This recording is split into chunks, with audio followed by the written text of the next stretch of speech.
Pantai selatan Jawa, dengan ombaknya yang ganas dan keindahan alamnya yang memukau, menyimpan berbagai misteri dan mitos yang telah diwariskan dari generasi ke generasi. Salah satu mitos yang paling terkenal dan kontroversial adalah tentang perjanjian abadi antara penguasa Laut Selatan, Nyi Roro Kidul, dengan Raja-Raja Mataram. Perjanjian ini diyakini memiliki pengaruh besar terhadap sejarah, budaya, dan kehidupan masyarakat di sekitar pantai selatan. Asal-usul mitos perjanjian abadi. Mitos tentang perjanjian abadi ini berakar dari legenda Nyi Roro Kidul, sosok penguasa Laut Selatan yang sangat dihormati dan ditakuti. Menurut cerita yang berkembang, Nyi Roro Kidul adalah seorang putri cantik yang dikutuk menjadi makhluk abadi yang berkuasa di Laut Selatan. Ia memiliki kekuatan magis yang luar biasa dan mampu mengendalikan ombak, badai, serta seluruh kehidupan laut. Pada masa lalu, Kerajaan Mataram Islam yang berpusat di Jawa Tengah berusaha untuk memperluas kekuasaannya ke seluruh wilayah Jawa. Namun, mereka menghadapi tantangan besar dari kekuatan alam Laut Selatan yang dikuasai oleh Nyi Roro Kidul. Untuk menjaga keseimbangan dan menghindari konflik yang merugikan, Raja Mataram konon menjalin perjanjian abadi dengan Nyi Roro Kidul. Perjanjian ini berisi kesepakatan bahwa Raja-Raja Mataram dan keturunannya akan selalu menghormati dan menjaga hubungan baik dengan Nyi Roro Kidul. Sebagai imbalannya, Nyi Roro Kidul akan melindungi Kerajaan Mataram dari segala ancaman dan memberikan kemakmuran bagi rakyatnya.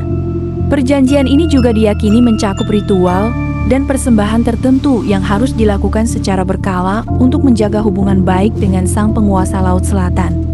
Interpretasi dan keyakinan masyarakat. Mitos perjanjian abadi ini telah menjadi bagian tak terpisahkan dari kepercayaan dan tradisi masyarakat di sekitar pantai selatan. Banyak orang percaya bahwa Nyi Roro Kidul memiliki peran penting dalam menjaga keselamatan dan kesejahteraan mereka. Mereka meyakini bahwa dengan menghormati dan menjaga hubungan baik dengan Nyi Roro Kidul, mereka akan terhindar dari bencana alam, mendapatkan rezeki yang berlimpah, dan hidup dalam kedamaian. Beberapa interpretasi tentang perjanjian abadi ini juga mengaitkannya dengan konsep spiritualitas Jawa, seperti harmoni antara manusia dan alam, serta pentingnya menjaga keseimbangan antara dunia nyata dan dunia gaib. Masyarakat Jawa percaya bahwa alam memiliki kekuatan yang harus dihormati, dan perjanjian dengan Nyi Roro Kidul adalah salah satu cara untuk menjaga keseimbangan tersebut. Namun, ada juga sebagian masyarakat yang skeptis terhadap mitos ini. Mereka menganggapnya sebagai cerita rakyat yang tidak memiliki dasar ilmiah atau historis yang kuat. Mereka berpendapat bahwa bencana alam yang terjadi di pantai selatan disebabkan oleh faktor-faktor alamiah, seperti perubahan iklim dan aktivitas tektonik, bukan karena kemarahan Nyi Roro Kidul. Pengaruh mitos pada budaya dan pariwisata. Mitos perjanjian abadi ini memiliki pengaruh yang signifikan terhadap budaya dan pariwisata di pantai selatan. Banyak tradisi dan ritual yang dilakukan oleh masyarakat setempat terkait dengan penghormatan terhadap Nyi Roro Kidul. Misalnya, upacara labuhan yang dilakukan setiap tahun di beberapa pantai di Jawa Tengah dan Yogyakarta adalah bentuk persembahan kepan syukur dan permohonan keselamatan. Selain itu, mitos ini juga menjadi daya tarik wisata yang kuat bagi pantai selatan.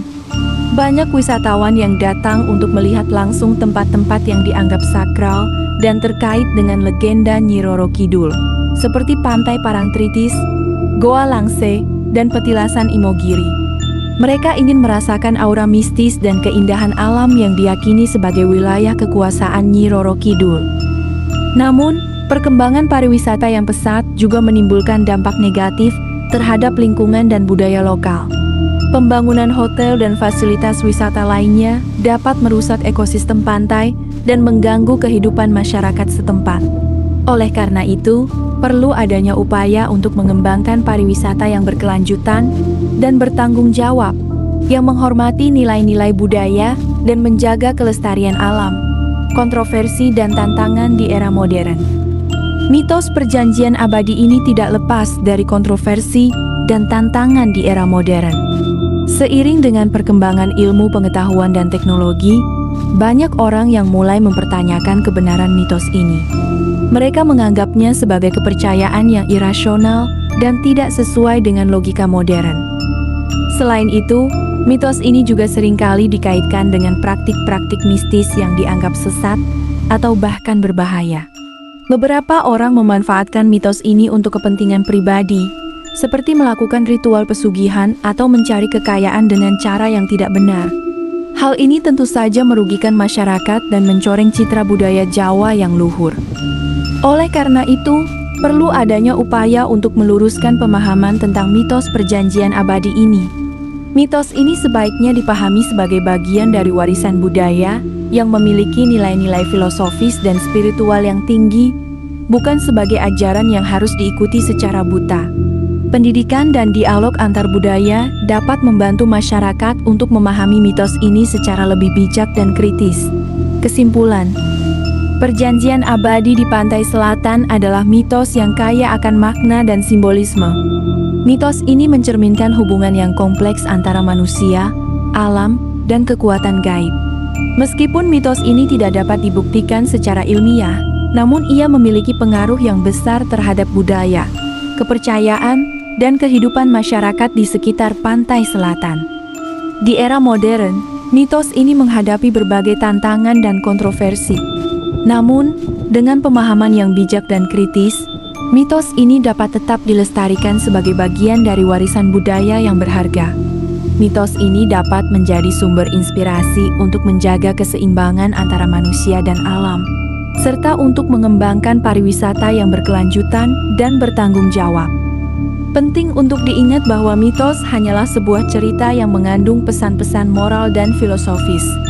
Mitos tidak boleh dijadikan sebagai alat untuk membenarkan praktik-praktik yang merugikan atau membahayakan masyarakat.